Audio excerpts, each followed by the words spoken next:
All right, stand by. 10 seconds. Camera one. Talent. Ready, camera two. And cue talent. One. Roll to record. New York Mayor and wannabe liberal standard bearer Bill de Blasio is shaking up the left. I'm John Phillips, and this is The Rundown. De Blasio launched what he calls the progressive agenda to combat income inequality, otherwise known as PATSI. They had to change a few things around. Originally, it ended up as POTI. He revealed this at a press conference on Capitol Hill earlier this week. Let's go ahead and take a look at what's on his agenda, shall we? He wants to raise the minimum wage to $15 an hour and index it to inflation, strengthen unions because they're too weak right now in all these bankrupt cities and states, pass amnesty for illegal aliens, fight off free trade deals, mandate paid sick leave and family leave, offer universal preschool and child care, and of course, it wouldn't be complete without raising taxes like crazy. We don't know whether de Blasio himself is planning on running for president or not, but he's certainly trying to push the party to the left, and that is a potential problem for Hillary Clinton, who's already running away as fast as she can from the more centrist policies of her husband, Bill. But her campaign doesn't seem to be exactly shaking in their boots. They said, quote, "For her entire career, Hillary Clinton has championed many of the issues, including in this contract. And she looks forward to continuing the conversation around these important topics as she lays out her own ideas in the campaign." She's always been there, like she's always been a Yankee fan. So they're claiming that any left-leaning pressure will help her as the de facto Democratic nominee. Complicating the political landscape is the fact that Senate Democrats, spearheaded by current liberal darling Senator Elizabeth Warren, delivered what's being called a stinging defeat to President Obama because they oppose his plans for free trade. Is the left rising, and can Hillary ride this wave, or will it sink her in favor of an even more liberal Democratic Party standard bearer? To explore these questions and much, much more, we're joined by PJTV contributor Scott Ott from his home studio in Dallas, Texas. And here in Los Angeles, we're joined by stand-up comic and PJTV contributor Stephen Kruiser. Let's start with de Blasio, because he's the guy that's gobbling up all the headlines here. Yes. Bernie Sanders is now in the race, the Democratic senator, the socialist from Vermont. But everyone understands that he doesn't have the juice to actually win the nomination. He's just a stalking horse. De Blasio theoretically could win if he got in because the left actually does like him. Is that what we're seeing here? Is he testing the waters to see if there's any juice out there for him to run? I think he's testing the waters. I don't think enough money will get behind him. What's going on here is something that was put in motion long ago. I've maintained for quite a while that, while the press has been saying that the Republicans are held in the thrall of the fringe extremist Tea Party people, that's really what's been going on the left all along. The Democrats have been hijacked by the progressive left for quite a while right now. They're not the majority of the Democrats. They are, however, the most vocal. They have the access to the media, and so now we're seeing it exposed a little more. So, at the very least, I like a progressive who comes out and says he's a progressive instead of pretending to be a centrist Democrat, which our current commander-in-chief did for quite a while after he was elected, even though he's loony left. Scott, let's suppose de Blasio doesn't actually run for president, but he's just trying to push the party to the left and specifically push Hillary Clinton to the left. How does she make that work with her record, or I guess I should say her husband's record, of being a blue dog Democrat? If she's running on the Clinton name and the Clinton label, yet running away from it when she's actually running for president, doesn't that spell problems for her in the future?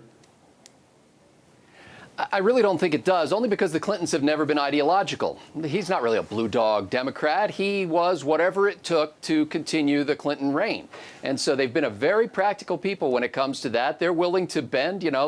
Essentially, the Clinton legacy is the Newt Gingrich legacy. And if that was what was necessary in order to get you another term of office, that's fine. That's why Hillary Clinton has virtually no record on which to run. So I really don't think that this jeopardizes anything when it comes to Hillary, because that's not the basis of her candidacy. I do think that de Blasio is a potential candidate in this race, and I think he is throwing this out there as sort of an Old Testament fleece to see if there's some traction for this. However, even among the majority of Democrats, I don't think the idea of having a federal government suckle station on every street corner is going to play as well as he thinks it does. I think people realize at some point you have to pay for all that free milk. I have a prediction. I think this is how the Clinton campaign is going to handle all the discrepancies between the Clinton record and the new Clinton positions. She is going to cry sexism and say, how dare you compare me to my husband and my husband's record? The fact that he was in favor of the death penalty, the fact that he was in favor of welfare reform, the fact that he was in favor of increasing sentences on criminals has nothing to do with me. Who are you to assume that I had all of those same positions as my husband? Just because I didn't speak out as First Lady against him doesn't mean I didn't feel that way and lobby that way in private. I think she's going to use this as an opportunity to make her the wrong woman again. If she ever responds to the press, yes, maybe that could happen. I don't know that she's going to do that in the next year and a half. As fate would have it, I wrote about this last week at the PJ Tatler, too. Bill Clinton has already shown that he's willing to throw his entire administration's legacy under the bus to get Hillary elected. When the discrepancy came out about the sentencing, after she made her faux pas gaffy speech about that, and everybody was going, but it was your husband, Bill got right in front of the camera and said, well, I was wrong about that.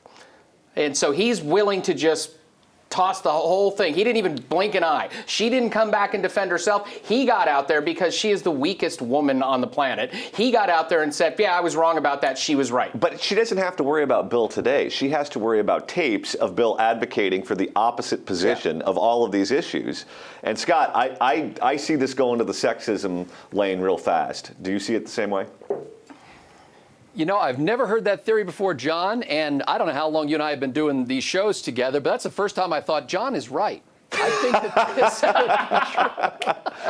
Okay, take the tape of today's show, makes a whole lot of sense. Send it to the Museum of Television and Radio History, and make sure there's an entire wing in the building that's dedicated to Scott Ott's last statement. And you're right, because there has to be a victim strategy here. The only thing that really works among Democratic candidates is a victim strategy. It's why Elizabeth Warren wanted, people to know that she was something like 132nd Native American. And it is going to play with the Democratic base when she stands up and says, who are you to assume that just because I perform my duty as a first lady, that I was some sort of, I was kowtowing at the altar of Bill Clinton's ideas? He's my husband and I love him, but that doesn't mean I agree with him on everything. And all along I've believed what Bernie Sanders and Bill de Blasio and Elizabeth Warren are saying. I just never had an opportunity to put it into practice. Dave, could you put the list back up, the wish list of Bill de Blasio on the screen? I want to look at this because there's something glaring that is missing from this list. Look at that, okay? Where is screw the police? They're oppressing all of the people that live in the big cities in the country. Where is that on the list? How could you have a Democratic Party left-wing wish list and leave that off? It's code. Crack the code, that's exactly what it says. It's like you just need to figure out the cipher and get in there, and it says, screw the police. I'm done with this. Because Bill de Blasio has a history with the cops. And that's pretty much what he's most famous for since taking. Here's what he's famous for since taking over New York so far: is the thing with the cops and the not being able to handle snow days for schools. Right. But he wants to be president right now. He can't manage New York, but he wants to manage the country and make sure there are no horse-drawn carriages for romantic people. I think you're misjudging him here, though, because if you read that agenda, those 13 points, what you'll see is if he gets his dream, everything he wants, the liberal progressive dream for all these years, if all that stuff happens, there'll be no need for police because the people in the inner cities will no longer be oppressed and you won't have to beat them anymore because they'll be educated and cared for and nurtured and successful in life. Kumbaya, yeah. Or those cities Lord. will have burned down and there's no need for police to take care of a bunch of smoldering former buildings. I want to toss one last little bit of parsing on the Bill Hillary thing. We're both right on this because I think I actually wrote about this too. He will throw the stuff under the bus that he thinks he was sort of compelled to do by the Republicans. If he can eventually blame the Republicans, because he's saying the sentencing thing, he was having pressure put on him by Congress for that. That was the whole, so if he can blame the Republicans, if there's a Republican scapegoat, then he'll throw it under the bus. If there's no Republican scapegoat and it was just him, then your thing kicks in. So they've got it covered. All right. Well, that's all the time we have for today, unless Scott Ott wants to agree with me again. Then, of course, we have all the time in the world. Scott? I'm waiting. Still waiting. Still waiting. Oh, all right. Anyway, now it's your turn. Are the Democrats going to turn sharply left? And will that help them or hurt them in the general election? Go ahead and put your comment in the comment section below. I'm John Phillips. Thanks so much for watching The Rundown.